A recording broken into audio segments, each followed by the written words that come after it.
Bienvenidas, bienvenidos a Desbloqueando tu vida, la confianza que necesitas.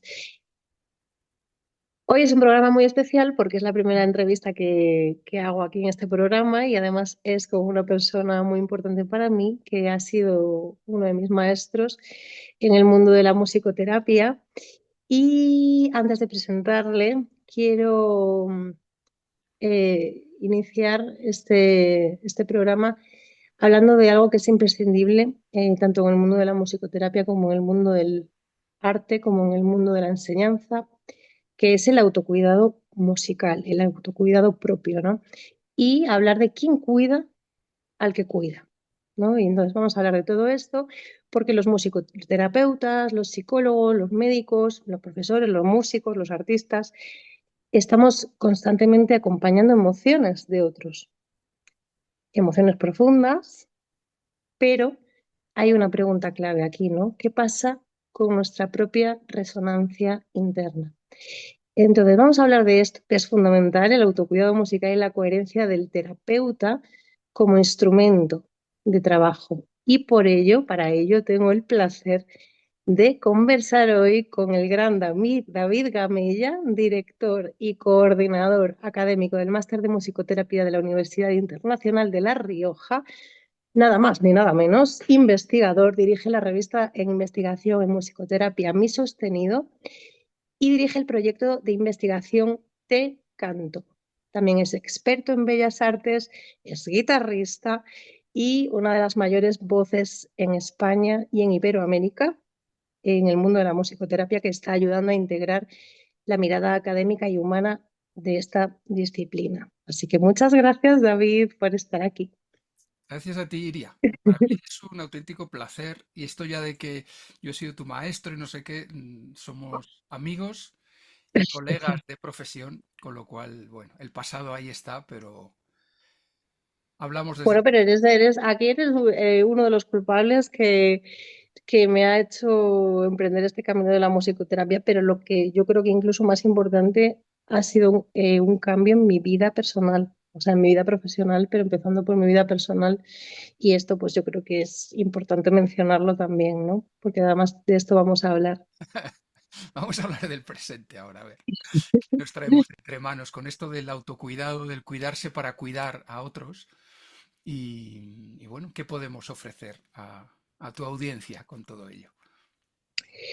Pues yo quería empezar hablando un poquito del origen, ¿no? Del musicoterapeuta, qué es lo que lleva a una persona a decidir iniciar este camino, de dónde viene, es decir, qué sucede en su vida previamente para que todo se alinee y diga, esto va conmigo, este camino va conmigo, ¿no? ¿En qué momento un músico deja de ser solo músico? Esto es muy importante, ¿no? Porque la música ya no se convierte solo en una finalidad, sino que se convierte en un canal, en una herramienta, en una vía. Y en qué momento también lo mismo con una persona que es terapeuta deja de ser solo terapeuta y también se convierte en musicoterapeuta. ¿Cómo sientes que una persona llega a este punto Mm, para decidir? sí, yo estoy convencido que llega por vocación, aunque a una formación de musicoterapia no solamente llegan vocaciones musicoterapéuticas. Llega gente, por ejemplo, que quiere ampliar su conocimiento sin más, que es profesora y quiere adquirir técnicas que pueda incorporar a sus clases. O sea, hay una gran diversidad de motivaciones. Es cierto que después los que se convierten en musicoterapeutas son los que tienen vocación de cuidado, los Ujú, que han vivido experiencias en las que cuidar de otros les ha sido significativo y han visto que tienen capacidad, potencial y motivación para hacerlo. ¿Vale? ujú. Entonces, al final los que perseveran son los que lo viven como una vocación. Y Como un llamado, ¿no? Interno. sí, sí, sí, sí. O sea, sin ese motor interno, creo que es muy difícil, porque esto no es un trabajo de oficina. Esto va a echarle, como ya sabemos, pues muchísimas horas, muchísima implicación personal, no eres inmune a lo que sucede en una sesión, con lo cual hay muchas cosas que te las llevas para casa, que las tienes que procesar y digamos que adquieres como un compromiso con la sociedad o con las personas. Ujú. Trabajar para Y, otros supone eh, tener muy claro eso. Y implica que te tienes que cuidar, como luego hablaremos, que tienes que claro. mantener unos compromisos éticos primordiales y establecer eso como como los raíles, ¿no? El de la ética y el de la preparación personal para llegar a ese destino que es el poder cuidar de otros. Luego hablaremos un poquito de esto, ¿no? De la identidad del musicoterapeuta, de las habilidades, pero aquí hay algo clave también, ¿no? Que es la responsabilidad sobre uno mismo, ¿no? Y la honestidad, ¿no? Contarnos verdad sobre también nuestro proceso, sobre nuestra relación con nosotros, sobre nuestra relación con el otro, ¿no? Y esto yo creo que es algo también muy genuino, o sea que va mucho con la personalidad, ¿no? Con el querer mejorarse, con el querer escucharse, con el querer aprender, con el querer ver al otro de una forma muy, muy honesta, muy real, ¿no? Y esto también yo creo que va como un poco en la personalidad del musicoterapeuta, ¿no? Como algo que se puede aprender, pero va también muy ligado a como a algo que nace muy de adentro, ¿no?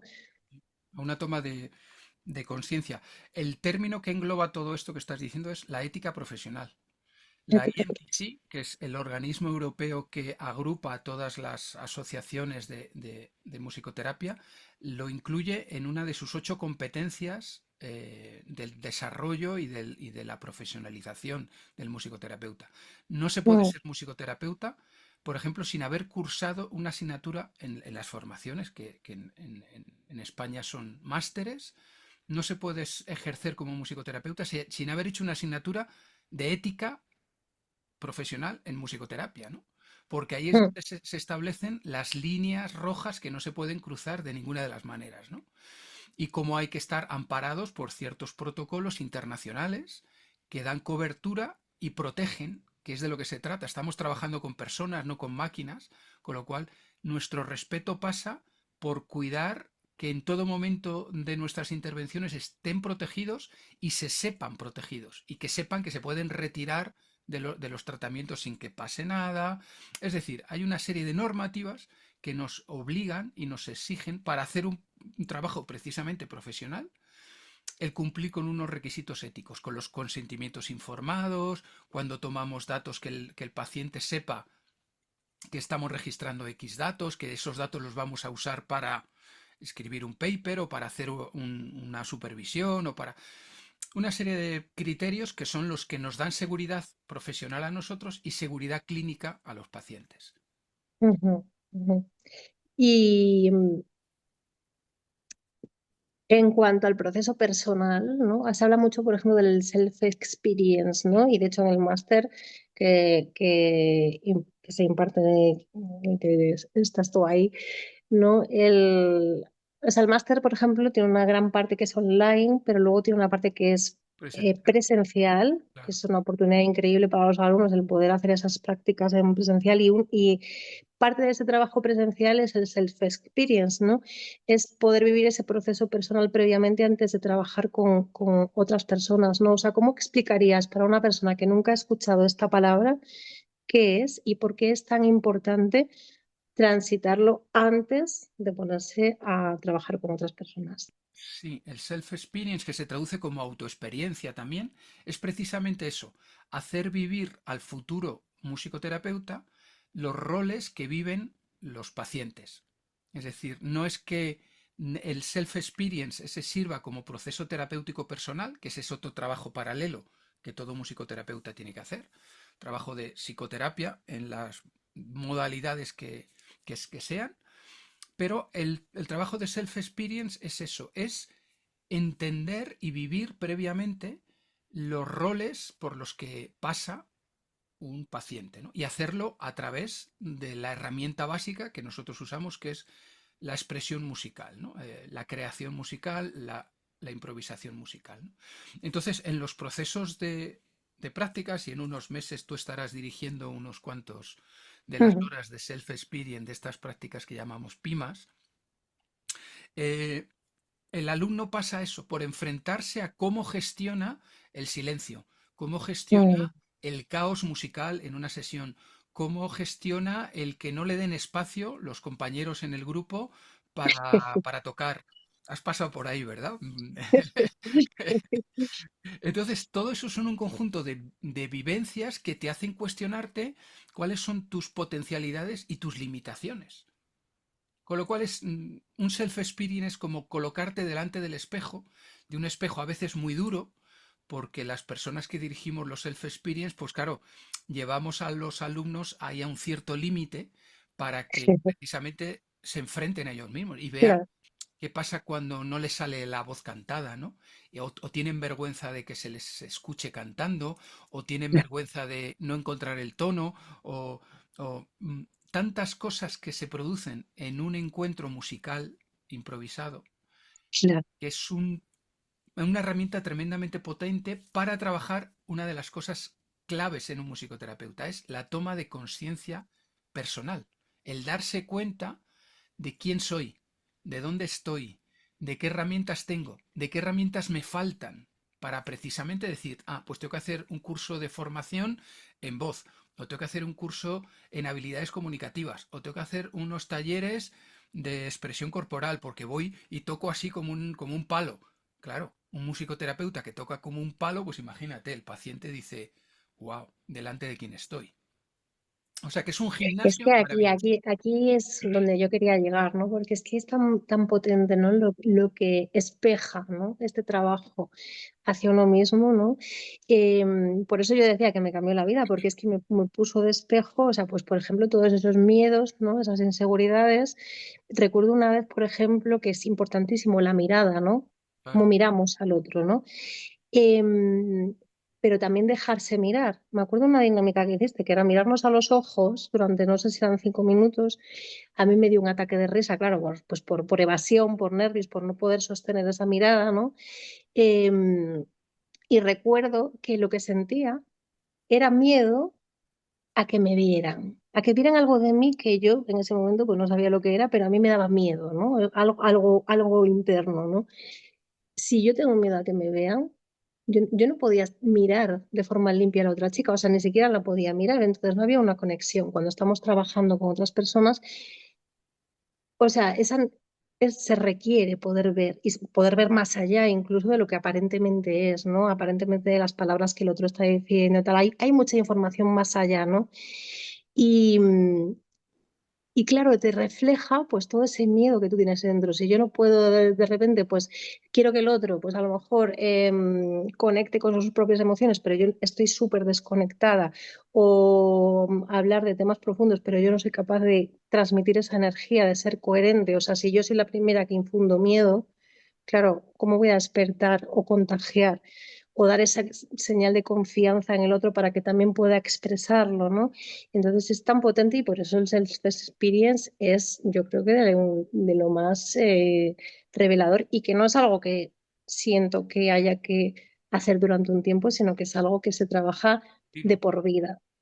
Sí, sí. Es un gimnasio al que hay que estar acudiendo con una relativa frecuencia, porque la vida nos cambia y las experiencias que tenemos en la vida nos condicionan, con lo cual eso requiere procesarlo en un contexto protegido, precisamente. O sea, cuando yo decía antes, a los alumnos les forzamos ahí les forzamos en un entorno controlado donde supervisamos que nadie sufra Sí, más de lo sí, debido, ¿no? Pero donde hay que venir a trabajar, ¿no? Y donde hay que venir a sí. esforzarse precisamente para darnos cuenta de por dónde hay que ir, ¿no? Una de Ujú, las cosas que tocabas ahora y que considero que son fundamentales es que al final un musicoterapeuta es alguien que está tomando decisiones constantemente ujú. en función de lo que sucede, de que el paciente nos mire o no nos mire, de que toque o no toque, de que se acerque o se aleje, de que le interese un tema o no le interese, de que hoy esté de una manera, esté de otra.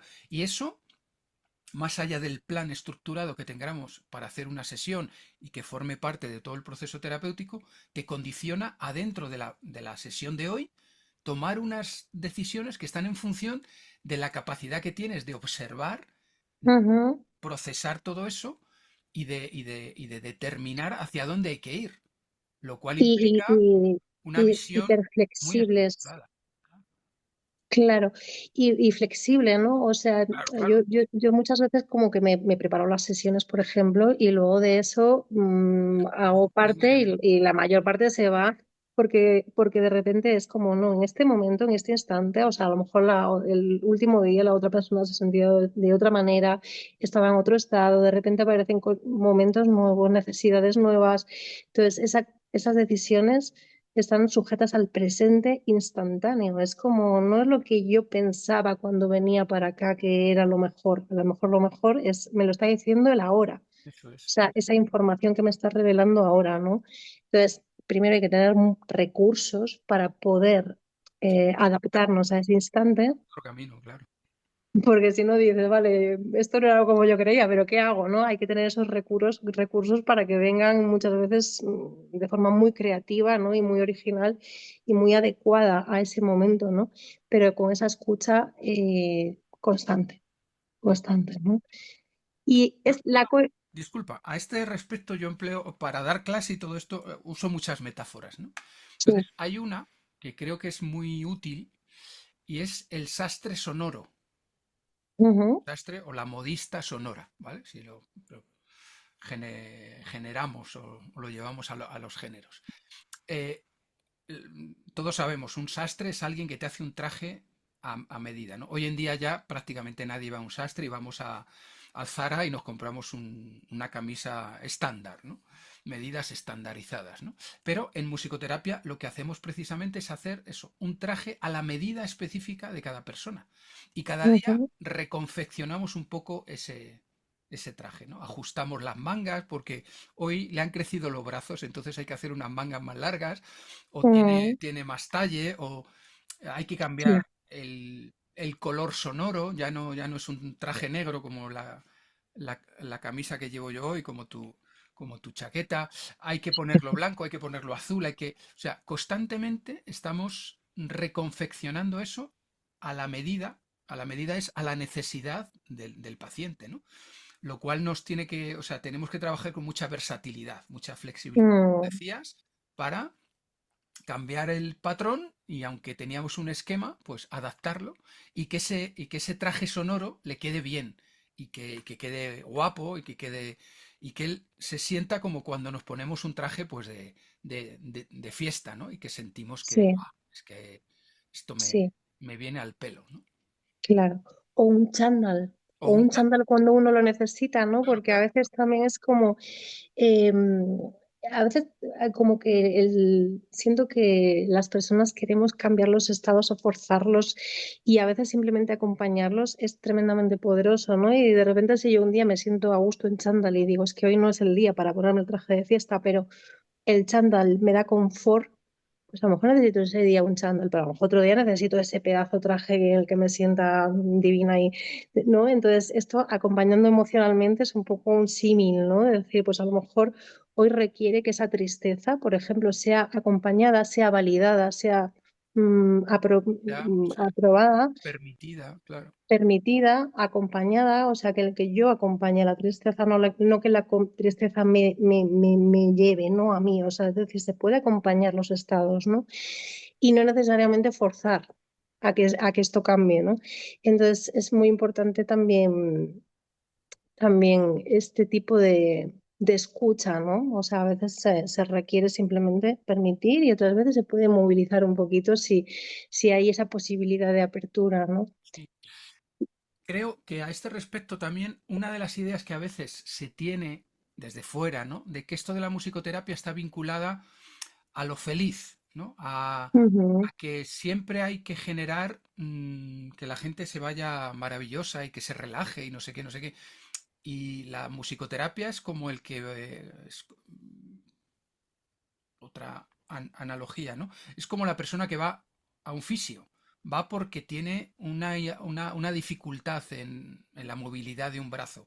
Cuando vas al fisio, eso duele y, Mm, y sales del fisio dolorido porque te ha hecho un ejercicio de extensión del brazo, por ejemplo, para recuperar sí, una rotura, ¿no? Entonces, con esto que hablabas de la tristeza, es que cuando estamos trabajando, no sé, con una persona con depresión, el objetivo no es que se vaya de la sesión feliz, el objetivo es que se sienta acompañado en su dolor, en su tristeza, en su pérdida, en su dolor, ujú, y hay que estar trabajando con la emoción, eso, de la tristeza, del decaimiento, del no ver horizontes, y esa persona no se va a ir feliz, se va a ir satisfecha probablemente de que hay alguien que le está acompañando en ese proceso, pero no se va a ir como unas castañuelas.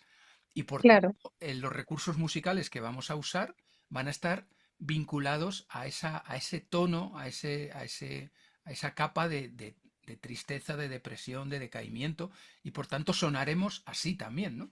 No es, como estás triste, pues venga, vamos a cantar canciones alegres porque claro, te claro, decía claro, que, sí, que la vida es bella, ¿no? Sino todo lo es como contrario. invalidar completamente eso, ¿no? Sí, y para esto la música es poderosísima, ¿no? Porque es una forma de canalizar y de permitir que esa energía que sustenta la tristeza pues pueda moverse, ¿no? De una forma creativa, de una forma saludable, de una forma hasta bella, ¿no? Porque a veces dices qué belleza sale de momentos tristes o de momentos, o sea, salen cosas espectaculares, pero es una forma en la que no hay necesidad de poner palabras, sí, se pueden poner, pero de que podamos darle vía a esa energía y que no se quede estancada, que es cuando la tristeza ya se queda enquistada en el tiempo y cuesta un poquito más, ¿no? Sobre Entonces, todo que cuando hay una depresión, por ejemplo, hay una neuroquímica instalada en el sistema hormonal que no se cambia así porque cantes una canción alegre. Es un proceso de claro, ir modificando a base de microexperiencias, por eso hablamos de proceso a lo largo del sí, tiempo, ¿no? De proceso terapéutico, ¿no? Y cambiar esa neuroquímica del cerebro supone muchos diversos momentos que hagan que la persona empiece a percibirse y a percibir su entorno de una manera distinta, ¿no? ujú. Y esto no es, ¡pum!, ya, cantamos alegre y nos vamos todos maravillados de la existencia, ¿no? Sí, hay muchas, esto podemos hablarlo para otro día, ¿no? Pero como muchas ideas sobre la musicoterapia, para mí muy erróneas, ¿no? Muy, muy equivocadas, ¿no? De lo que es musicoterapia y que no es musicoterapia y que sí es musicoterapia. Para todo esto, o sea, acompañar todo esto, estos estados, uno siento que tiene que entrar ahí con una frecuencia o una limpieza también energética, es decir, no arrastrar nuestras propias historias, que todos las tenemos, ¿no? A esa sesión. Entonces, sin ser falsos, es decir, ¿cómo podemos entrar desde tu perspectiva en coherencia, ¿no? en una sesión? Sin negar también nuestra realidad, ¿no? Es decir, a lo mejor en una sesión pues se produce algo que a uno le molesta, al terapeuta le molesta, le incomoda. ¿Cómo podemos prepararnos para ser coherentes, íntegros, ¿no? Previamente. ¿Qué podemos hacer antes? Porque la coherencia también se transmite, siento, en nuestra energía. Es decir, yo puedo decir Claro, de, claro, claro. sí, venga, canta más fuerte, venga, ánimo, tal, pero yo estoy transmitiendo, pues a lo mejor rechazo hacia esa persona, miedo, inseguridad. Entonces, ¿cómo podemos entrar en ese estado de coherencia? Yo siempre comento que en musicoterapia no caben las imposturas. O sea, un musicoterapeuta no puede hacer teatro. Ujú, Así como eres, así te ven, ¿vale? Y partiendo de ese punto, el cómo somos es algo que tenemos que trabajar previamente. ujú, Por eso hablábamos antes de los procesos de terapia personal. El musicoterapeuta, antes de ser musicoterapeuta, tiene que haber pasado por el taller para revisar cómo es su estado mental, su pasado, su sombra. Yo lo cuento también como con una metáfora, ¿no? La del vehículo. Un musicoterapeuta es como un Uber, ¿no? Como un Cabify de estos, ¿no? Todos si nos subimos, o un taxi, ¿no? Bueno, cualquiera de ellos, ¿no? todas las personas que nos subimos en un servicio de estos queremos que el taxi esté limpio, que tenga unos buenos amortiguadores para no ir pegando botes, que la dirección esté bien controlada para que no, para que el que nos lleva no se salga en la primera curva, que esté bien perfumado, que sea un coche nuevo, es decir, que todo el habitáculo, el musicoterapeuta como vehículo, tiene que estar perfectamente acondicionado para que cuando subamos a un cliente paciente, ese paciente tenga una buena experiencia terapéutica. Con lo cual, el musicoterapeuta tiene que preparar ese vehículo y tiene que revisar el estado de los neumáticos, de los amortiguadores, cómo está Ujú.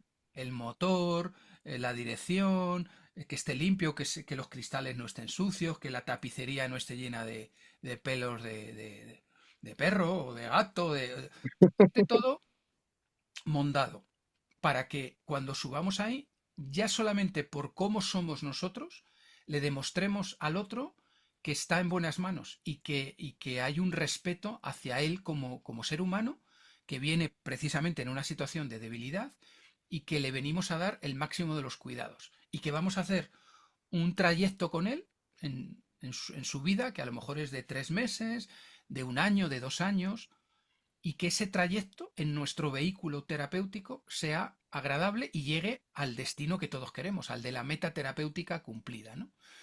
Ujú. Entonces, el cómo entramos a una sesión es porque previamente hemos hecho ese trabajo de trabajar nuestros conocimientos teóricos, las formaciones, nuestras habilidades terapéuticas y nuestras actitudes. Hay que entrenar el cómo me dirijo al otro, el cómo gestiono la mirada, la Ujú. comunicación verbal, la comunicación no verbal, cómo gestiono el cuerpo, cómo gestiono absolutamente todo lo que envuelve a lo sonoro, que parece que decimos musicoterapia y lo importante es la música, pero la música es una de las herramientas. Considero Ujú. que el musicoterapeuta como herramienta en sí, como instrumento en sí, es tan importante como tener una buena guitarra afinada y saberla usar intencionalmente, ¿no? Con una intención terapéutica. El musicoterapeuta tiene que estar afinado y tiene que tener un autocontrol de hasta dónde digo, hasta dónde no digo, hasta dónde me acerco, hasta dónde no me acerco, hasta dónde le esfuerzo, hasta dónde, o sea, es saber estar y saber ser, dos Ajá. actitudes tremendamente troncales en un musicoterapeuta y que se tienen que entrenar.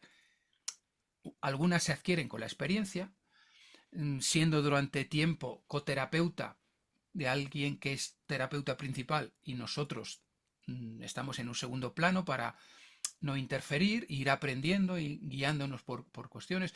Es hacer, por supuesto, una formación universitaria y después hacer los self-experience y la formación continua, donde Ujú. vayas midiéndote y observando hasta dónde puedes y hasta dónde no puedes gestionar todo lo que allí sucede. ¿Vale?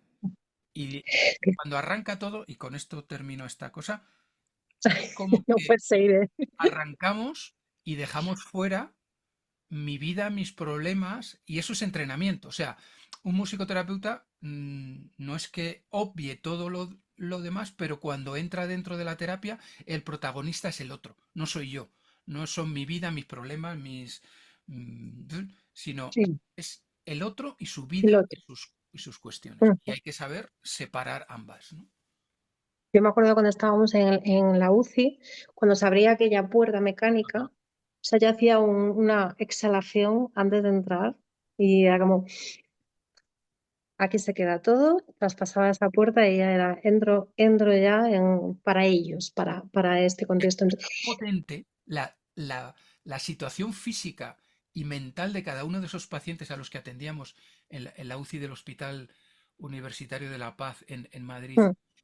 Era tan potente el destrozo físico que tenían muchos de ellos, el destrozo emocional que Sí, tenían, emocional, sí. Mm. que claro que lo Claro, nuestro era nimiedades, eran tonterías. claro, claro. Sí. Y fíjate que Si quieres, hablamos un poco del burnout también, porque, bueno, pues hablando del autocuidado, ¿no? Yo creo que esto es esencial.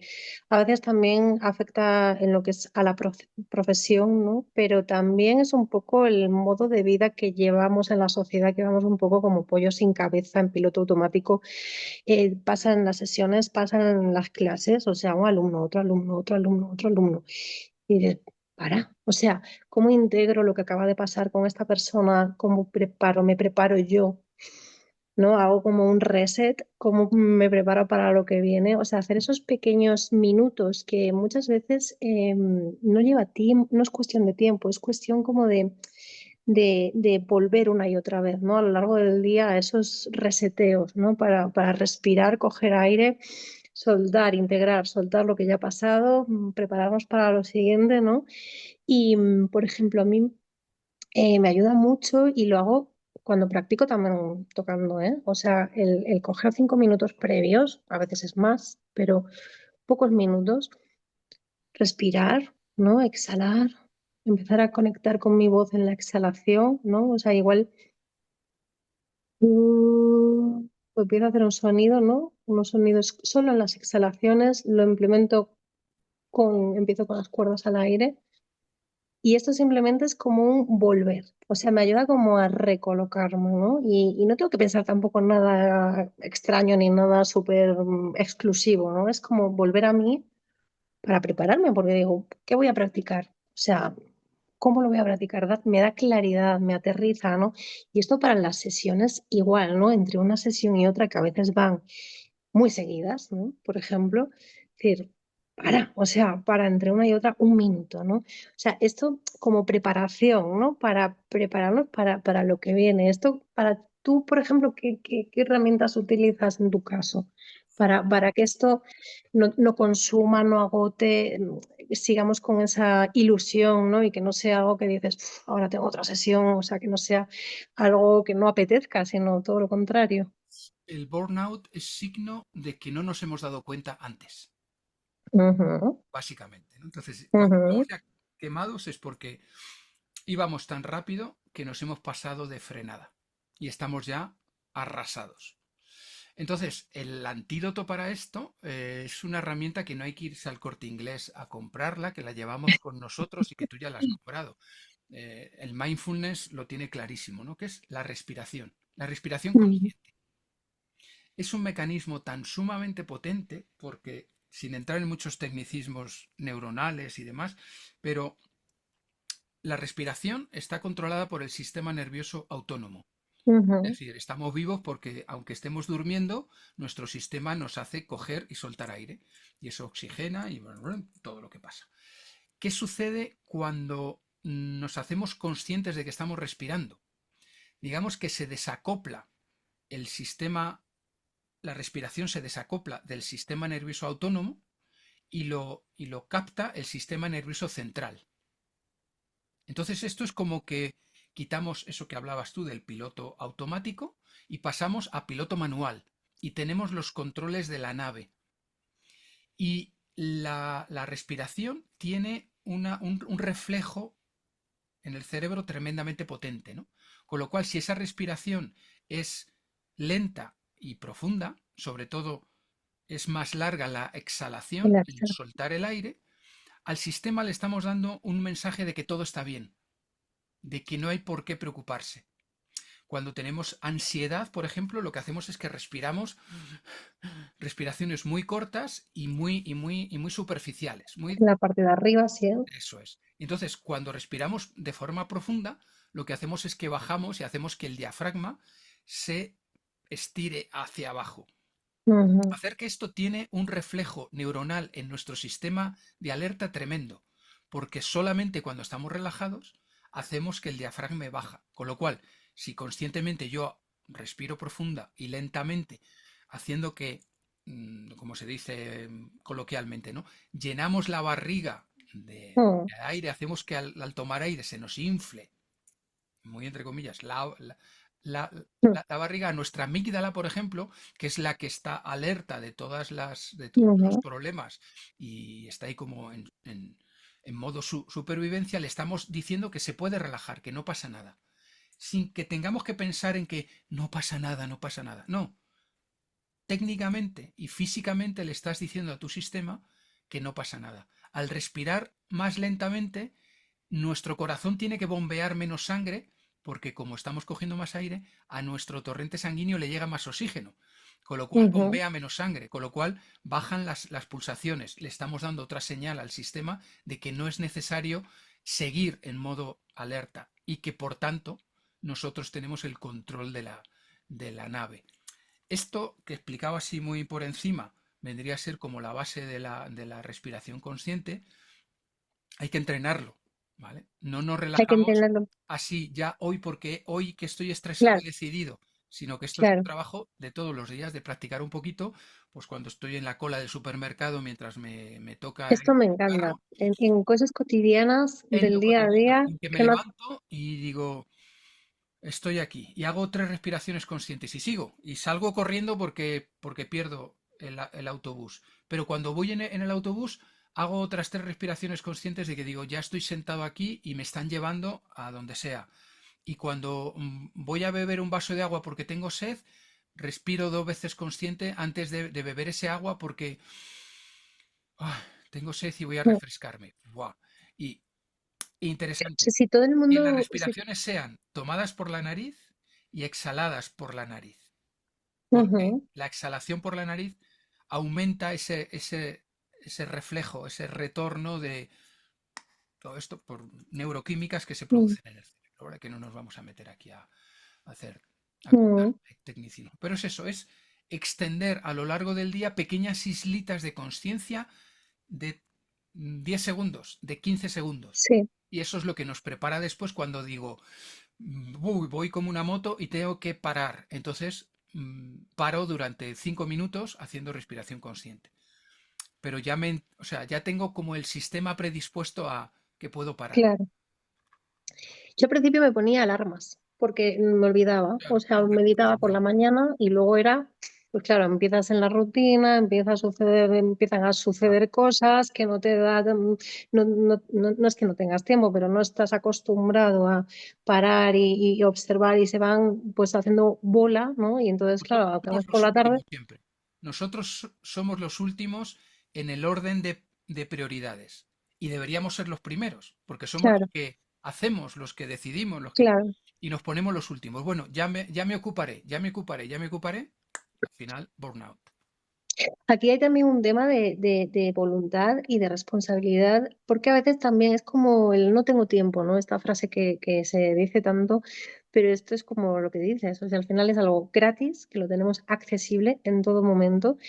No es necesario meditar 1 hora al día o hacer mindfulness durante 1 hora al día sentado, se puede hacer en movimiento, se puede hacer, yo como digo, por ejemplo, fregar los platos, pues oportunidad maravillosa, digo, uy, tengo que fregar, bueno, pues oportunidad maravillosa para respirar, conectar con las sensaciones, con la temperatura, con lo que esté ahí experimentando, no es como oportunidad, pues cola en el supermercado, ay, la prisa, menuda cola, vale, oportunidad para, o sea, utilizar esos momentos que aparentemente creemos que son perder el tiempo, ¿no? Mm, Para volver y como oportunidades, pues para reconectar. Y entre sesiones, yo creo que, o entre clases, o entre bloques de práctica o de trabajo, creo fundamental. que antes de cada bloque o antes de cada sesión, un minuto. O sea, esto realmente cualquiera puede coger y si está la persona y dice, voy un momentito al baño, respiro, vuelvo, o sea, en realidad muchas veces no se hace porque no hay esa voluntad de parar y hacerlo, Claro. pero que. Sí. Esto es como tirar las cookies en el ordenador. O sea, igual que nuestro ordenador se pone lento porque lo llenamos de cookies de todas las consultas que hacemos en internet, bla, bla, bla. Esto es igual, es coger y hacer un refresh y decir, ahora estoy limpio. Y son segundos. Y cuanto más lo practicas, más te das cuenta de cuando no lo limpias. Ujú, Y así que te das cuenta también y tomas exacto, como el compromiso y a esta decir, es que antes de seguir con la siguiente clase tengo que entrar limpio, tengo que andar claro, refrescado. fundamental, Sí, sí. fundamental. No sé cuánto tiempo llevamos ahora mismo. Pues no tengo ni idea. Yo hablo y se me va la noción del tiempo. Vale, para más o menos,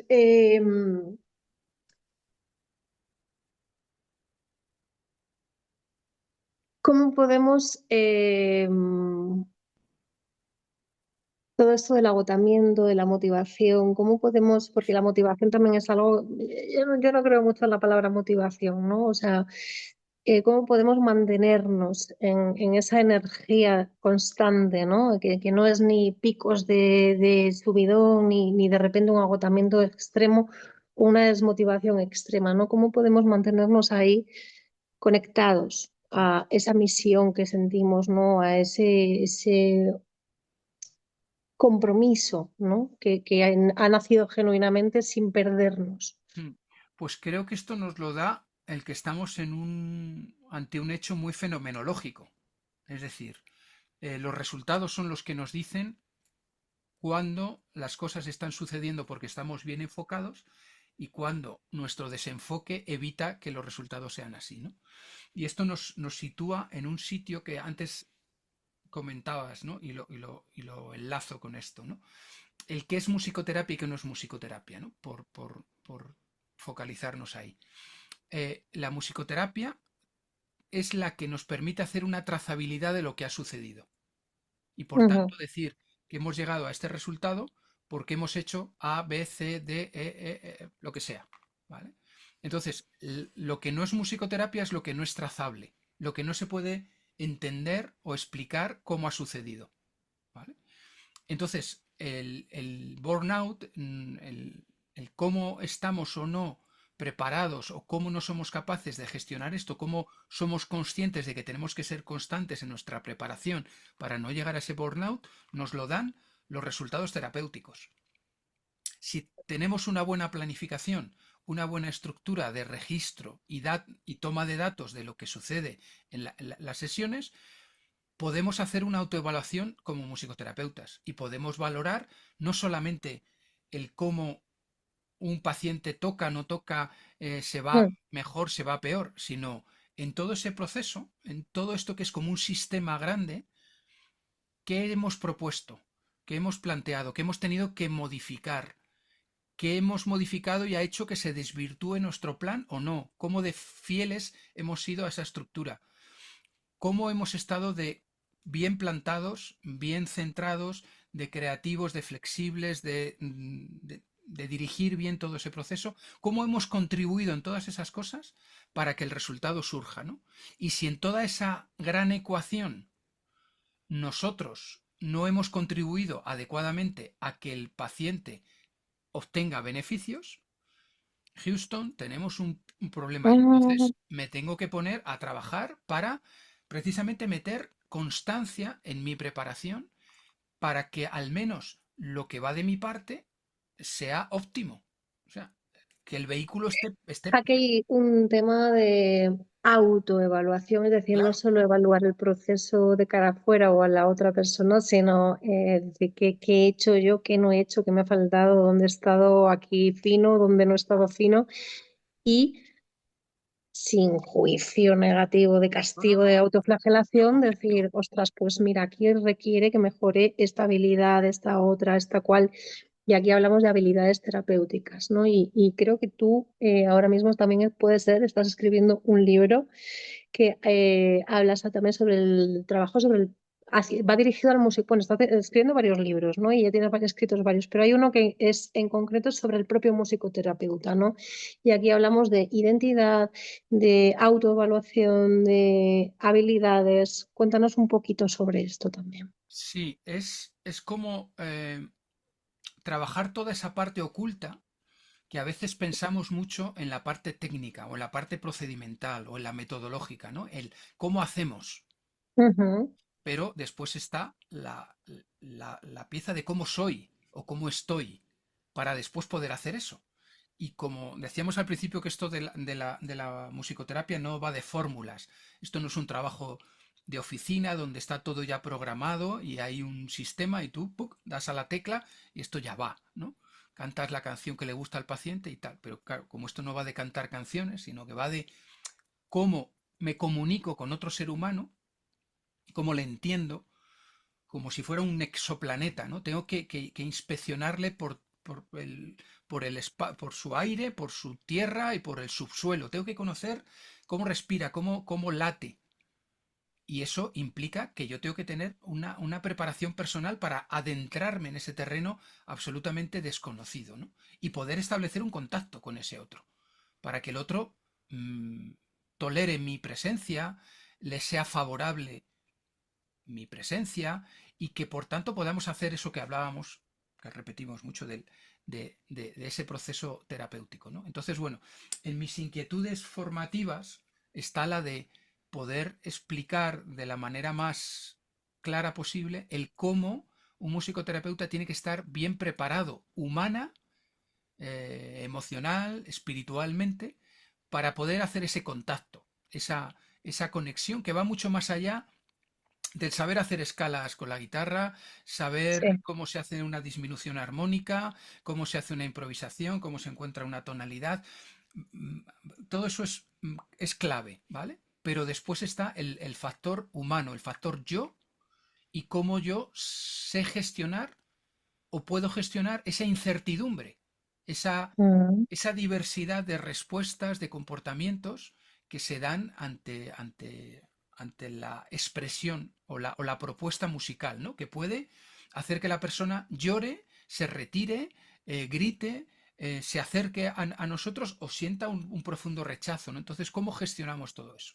Entonces, bueno, en uno de estos libros abordo esto, el cómo yo me autoevalúo como musicoterapeuta y cómo lo hago de forma rigurosa para poder mm, precisamente marcar una trazabilidad. ¿Cómo he contribuido yo? No solamente el qué de la música, que eso es muy difícil de determinar, cómo el haber tocado una canción en re mayor ha contribuido a que el paciente responda o no, o que le haya evocado no sé qué recuerdos o no sé qué otros, ¿no? Pero después está en cómo yo marco una trazabilidad de mi actuación. ¿Cómo he ujú, contribuido o no? ¿Cómo he dificultado o no que el paciente haya obtenido esta respuesta que yo estoy observando también, ¿no? mm, Igual que usamos escalas validadas para medir el comportamiento del paciente, tenemos que usar escalas validadas para medir el comportamiento del terapeuta, ¿no? Cómo he sido de del terapeuta. empático, cómo he sido de comunicativo, cómo he sido de Mm, flexible, inflexible, cómo he sido de rígido, cómo he sido de tolerante, intolerante, cómo he sido de respetuoso, irrespetuoso, cómo he sido de mm. invasivo o no invasivo, cómo he sido de una cantidad de binomios, porque es interesante verlo así como Sí, la parte de un lado y del otro, y sí. medir todo eso, ¿vale? Y eso es Antes clave. hablabas también de, del silencio, ¿no? Y de los espacios que se crean. Es decir, a veces, por ejemplo, como que requiere que a lo mejor yo incentive, ¿no? El que el otro se muestre, comparta, alce la voz, baje un poquito. Y otras veces hay como espacios en los que simplemente dejar hasta que el otro haga, ¿no? Yo recuerdo, por ejemplo, un caso de TEA y yo estaba con la guitarra y entonces le ofrecí la guitarra para que rasgueara así, ¿no? Con el dedo y se quedó mirándome fijamente, ¿no? Durante un montón de tiempo. O sea, son espacios de tiempo que a lo mejor son segundos, pero parecen eternos, ¿no? Entonces la terapeuta ocupacional decía, venga, va, pero toca, ¿no? Que te está... y estaba, y dije, no, no, déjale, déjale. Y entonces pues, estuvimos un buen rato así, mirada a mirada con la guitarra, y de repente entró, y entró con unas ganas y con Pero hubo ahí, claro, esa capacidad de poder sostener, de no o sea, dejarle solo también, ¿no? Que lo haga él solo, que él va a encontrar el momento en el que quiera hacerlo y decida hacerlo, ¿no? Y otras veces requiere lo contrario. Decir, oye, pues a lo mejor sí que interviene que yo le ayude un poquito a que se mueva, ¿no? Entonces, ¿cuándo saber cómo tengo que actuar en cada momento, ¿no? Por ejemplo. Es uno de los desaprendizajes que tienen que hacer los músicos musicoterapeutas. El de cállate la boca. Le para quieto, deja de llenarlo todo de sonido. Ay, sí, sí, sí, sí, sí. Tendemos, todos, ¿eh? Todos Sí, tendemos a tocar en exceso, a tocar para que no haya silencio. sí. Y A to- precisamente la clave está ahí, en esperar, en dejar que sucedan cosas. Y, y eso, cuando estamos con una persona que experimenta autismo y que tiene dificultades comunicativas, su tiempo de respuesta y de reacción es grandísimo, no tiene que ver nada con nosotros, ¿no? Entonces, claro, eso de conocer cómo es el otro que decía yo antes, ese exoplaneta, te lleva a decir, su tiempo de reacción es de 3 minutos o de 5, y tú tienes que aguantar esos 5 minutos esperando a que, el que haya una respuesta exacto. y estando ahí presente. O sea, no es que, bueno, ya cuando respuesta yo me, Está mal. o sea, cuando responda yo me conecto. No, no, yo estoy aquí y estoy Sí, esperando su respuesta y estoy sosteniendo su espera y su tiempo de reacción. Entonces, claro, en terapia los tiempos no tienen que ver nada con los tiempos de la vida, ¿no? claro. En un supermercado te dirán, son 50 euros, págueme, y tú no te puedes quedar ahí mirando, a ver, sí, ya, ahora en un rato te pago. No, o sea, pero Claro, esto es una habilidad también, ¿no? claro, De decir, bueno, aprender a sostener el espacio, el vacío, el silencio, eh, la esa velocidad que el escucha paciente real tenga de entender las cosas. Lo Ujú, que nosotros podemos comprender rápidamente, o sea, nosotros podemos ver una respuesta terapéutica muy positiva en el paciente, pero el paciente puede no ser consciente de que ha hecho una respuesta positiva. ujú, Con lo ujú, cual, tenemos que darle tiempo para que asimile y se dé cuenta, porque ahí está la clave. O sea, la clave de que algo sea terapéutico, efectivo para el paciente, es que el paciente integre que ha hecho un cambio. ujú, Aunque nosotros lo apuntemos en nuestros papeles y digamos que en la sesión el paciente ha hecho ¡pum! Y estaba aquí y ha acabado aquí y ha hecho una mejora del 80% en no sé qué habilidad o en no sé qué recurso, si el paciente no es consciente de que ha hecho ese 80% de mejora, no hemos hecho nada, porque la clave está en cómo el otro lo percibe. lo percibe y se da cuenta de que, ¡guau! ¿Qué cambio he hecho hoy? ¿O qué cambio estoy haciendo? ¿Qué cambio ya se ve perdurable como una constante en el tiempo? Entonces, la habilidad comunicativa que nosotros tenemos que tener, hablando de habilidades terapéuticas, para hacerle percibir al otro que está avanzando, para que el otro diga, wow, qué maravilla venir a trabajar con Iria, que es que me está haciendo ir, voy por la autopista. Y si no estuviera con Iria, iría campo a través. Y tardaría años en hacer el recorrido que Iria me está permitiendo hacer en 3 sesiones. Pues Mm, eso o sea, el paciente lo tiene que percibir. claro. Y Y nosotros tenemos que tener la capacidad de poder comunicarlo y transmitirlo. sí, sí, sí. Esa es una de las claves. Que el otro se sienta que están pasando cosas Qué bonito. y que hay mejoras. Exacto. Sí, a veces se da por hecho, ¿no? Hay muchas cosas que se dan por hecho, pero que es importante ponerles voz, ¿no? Y poder. Esto de la musicoterapia es muy difícil. Es muy difícil hacer buena musicoterapia. Yo estoy harto de ver en las redes sociales auténticas patrañas de musicoterapia. Yo lo llamo happy flower. Y a mis alumnos cuando les digo Sí, esto happy claro, flower, esto es otro. Bueno, yo quiero que vengas a más programas porque creo que contigo puedo hablar horas, horas y horas y horas y horas y horas. yo puedo hablar horas Y, y horas y horas. y esto puede ser un tema importante también, ¿no? Sin quitarle, bueno, pues el buen uso y buena, bueno, pues finalidad que tenga. Cada cosa tiene su lugar y cada cosa en su sitio, Por supuesto. pero sin mezclar, ¿no? O sea, a veces se le llama psicoterapia pues pues el ir a tocar a un hospital. Yo he tocado en muchos hospitales a ir a tocar, eso no es musicoterapia. Es maravilloso, sí, les das un rato, están ahí un ratito, pues claro que sí, les sacas Mejor eso que de nada. Pero mejor eso que nada, pero el no es lo mismo que un es proceso terapéutico con unos objetivos corto, medio, largo plazo, en un tiempo, no un día, ¿sabes? En una cosa que haces puntualmente. Bueno, hay muchos temas aquí, ¿no? Que se la pueden hablar. trazabilidad. O sea, la musicoterapia es trazabilidad, el poder explicar cómo, por qué y cómo además eso se puede replicar en otro contexto y en otro día Ujú, y con otro usuario. ujú, Trazabilidad. Eso nos lo da la toma de datos, la evaluación, los modelos de investigación en musicoterapia. Es lo que se llama práctica basada en la evidencia. Y lo que se sale de ahí, pues es que son fuegos artificiales. O sea, mm. Es jugar a la Aquí ruleta. también otro tema interesante es la importancia de ponerle nombre a todo esto que sucede, ¿no? De decir, oye, pues, ¿qué ha pasado en el momento que esta persona que no hablaba o no cantaba ha empezado a cantar? ¿Qué sucedió? ¿Qué estábamos tocando? ¿Qué tonalidad? ¿Qué acorde? O sea, ¿qué pasó? ¿Cómo qué estaba diciendo? O sea, el contexto, ¿no? Y poner nombre y decir, oye, pues esto ha funcionado, esto no ha funcionado, lo que no funciona es igual de importante, ¿no? También para decir, pues por aquí no. Pero bajarlo un poco a tierra, ¿no? Porque es algo también que se vive muy experiencial, a veces sensaciones muy abstractas y cómo podemos bajarlo abstracto. Y todo eso está creado. O sea, hay protocolos internacionales, hay marcos creados en otras disciplinas y lo único que hay que hacer es conocerlos Conocerlos. y importarlos y aplicarlos.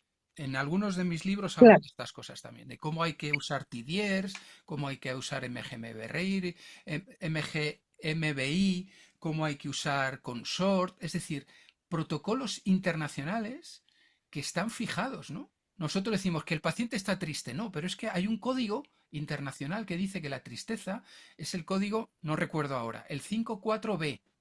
Pues cuando tú hablas y haces un informe diciendo que el paciente llegó con un grado 3 de 5,4B, cualquier médico, cualquier psicólogo internacional que lea eso, sabe que tú sabes lo que está, de qué estás hablando. Y si nosotros jugamos a, es que se sintió mal, si sintió mal no significa nada. O sea, es que eso es claro. Flower. Sí, hay términos, claro. Y esto pasa en la musicoterapia, a mí me pasa en las sesiones y en las clases, ¿eh?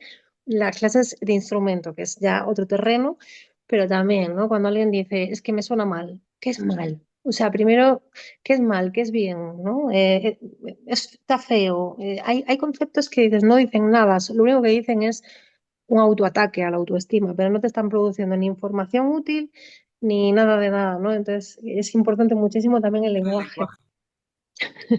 Si dominamos el lenguaje, dominamos el concepto y por tanto podemos aplicarlo adecuadamente. Claro.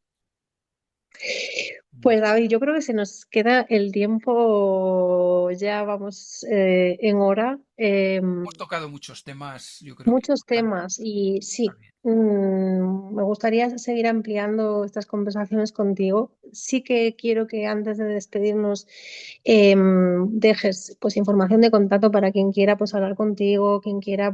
Yo tengo muchos conocidos que me han preguntado para hacer la formación de musicoterapia, cómo puede alguien acceder a la formación, al máster que Ajá, sí, con que busquen máster oficial en musicoterapia UNIR, ahí encuentran la página web donde está descrito todos los contenidos, incluso como es un máster oficial, pues se pueden ver todas las validaciones oficiales de ANECA. Al ser un máster oficial es un máster con acceso a doctorado y toda esta información la tienen en la propia página web, ¿no? Para que se puedan informar de qué consisten las asignaturas, cómo hacemos y todo eso, y que es un máster que tiene una gran parte online y otra parte presencial, ¿no? Con prácticas y demás. Ponemos una gran dosis en la investigación y en la ética, así, bueno, por supuesto en todos los contenidos generales, pero bueno, entrando ahí en la web pueden conocer todos estos aspectos, ¿no? Ahora vamos a sacar un nuevo máster profesionalizante, mucho más aplicado a la práctica clínica, a la investigación, a la toma de estos datos de los que estábamos hablando, a la autoevaluación del propio musicoterapeuta y al desarrollo de las 8 competencias que marca la IMTC. Yo creo que saldrá para octubre probablemente, con lo cual será un máster ya para musicoterapeutas de un solo mm, año, un título propio. Y después, pues para seguir, no sé, siguiendo las cosas que hago, ahí está mi podcast, que lo pueden encontrar en Spotify y en YouTube, bueno, en todas las plataformas, que se llama Moodcast Musicoterapia. Y en YouTube pueden encontrar también muchas cosas, en Instagram. Bueno, pues estoy muy activo. Y bueno, el proyecto editorial que supongo que saldrá en los próximos meses, con todos estos libros a los que hacías alusión y los que vendrán. O sea que eso. Y la revista Mi Sostenido también, claro. Ahí pueden consultar pues parte de los proyectos de investigación que desarrollamos. En breve también estará en funcionamiento el grupo de investigación en musicoterapia, el GIMUT, que ahora mismo está vinculado a otro grupo que se llama For Music del Vicerrectorado de Investigación de UNIR. Y bueno, tecleando mi nombre yo creo que salen por ahí muchas cosas. Voy a dejar todo esto en la descripción también para que Muy bien. puedan acceder cada uno a donde le resuene más toda esta información. Pues darte las gracias por tu misión en este mundo. O sea, es que es maravilloso pues todo tu conocimiento y el corazón tan grande que tienes, ¿no? Y la calidad desde donde lo haces y a todo lo que estás abarcando también, a todo el mundo al que estás llegando y hacer la música, o sea, visible la musicoterapia en lo que es verdaderamente, ¿no? Y que cada vez llegue a más personas y encuentren, pues, aquí, pues, un camino de autorrealización y ayuda también de contribución al mundo también, ¿no? Así que muchas gracias, David, por Y ello. por invitarme, por abrir esta ventana al mundo y por eso, y por poder compartir contigo esto también, porque tú también estás contribuyendo a que la musicoterapia encuentre su sitio y que la gente se cuide, que es esa otra parte de la cual hemos estado hablando y que es fundamental para que hagamos bien nuestros respectivos trabajos. O sea que gracias a ti Pues sí, muchas gracias, por estar David. en sintonía con lo que hacemos. Gracias, gracias. Nos vemos en la próxima.